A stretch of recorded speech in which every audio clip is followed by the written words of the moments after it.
going on, Shark fans? Great night for the Sharks. Another overtime win. It's really good to see. I wasn't able to watch it live, but I was able to watch the tape, and I recorded the game. So, watched, fast forwarding a lot of it. Really just kind of was watching a lot of the tape on how the scoring worked. It started out slow.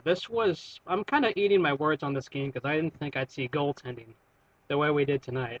Jimmy Howard was playing out of his mind. Like he had 40 something saves tonight. And then Antiniemi. The Sharks' defense prevented the Detroit from really shooting a whole lot. So in the beginning, though, it was pretty even, except there was a well-executed play by Pavel Datsyuk, and Nicholas Lidstrom scores well-executed in the middle. A good goal by them. And then after some backs and forths, not really much scoring, there were some penalties. Both teams were able to get the penalty killing done, with the exception of one, and that happened in the third period. Joe Pavelski off a great tip from Joe Thornton. Joe Thornton, he's an assist man, not a goal scorer. So Joe Thornton did his job this game. He got a big assist with that big fire and drive from the top. Joe Pavelski tips it in on the right.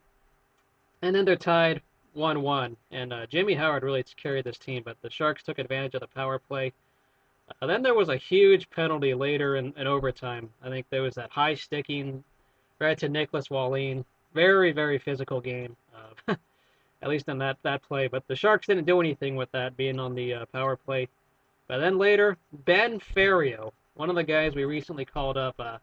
Ben Eager has not been very active, so we have Benn Ferriero playing. And he scores the game-winning goal, which goes off of Brad Stewart's stick, a former Shark. Maybe Brad Stewart still plays for the Sharks. I don't know about you, but you could just see the replay of Brad Stewart just throwing his stick, boom, just in anger, just because he knows that it was almost an own goal directly because it went off of Brad Stewart. But it was hard work. The Sharks had a hard, gritty game, out shooting Detroit by a lot, but Jimmy Howard did his job this game. A lot of opportunities were not given because the Sharks weren't able to get the rebound. Still, a great game overall. It's good to see goaltending be effective. Antiniemi came through this game. I got to give my props to him, and even Jimmy Howard in a losing effort. He did really well. So the Sharks protect their home ice. I'm real happy to see that. Going on to game two, it's probably going to be another physical game. You don't have to worry about the position players and skaters, definitely, defensively. We'll see if Detroit has us figured out or not, but Todd McClellan knows his former teacher, Mike Babcock, pretty well. Lightly talking about the Raiders, got my tie on for the silver and black, as always. Great. So far, the draft is looking good for the Raiders. I like what I'm seeing. We drafted a great player in Stefan Wisniewski, and then we also took DeMarcus Van Dyke, which I expected to take a corner.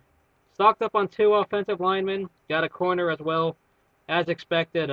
Not a big fan of trading up, but that pick to the Patriots we traded, it'll give the Raiders motivation. So if I talk on the Raiders, so far I'm liking this draft. We stocked up on offensive linemen as expected, so let me know what you guys think if you're a Raider fan and a Sharks fan, and even a neutral fan on this game.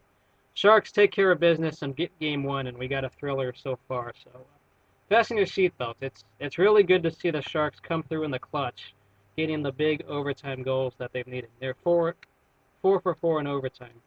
Great going, guys. We'll see you guys later.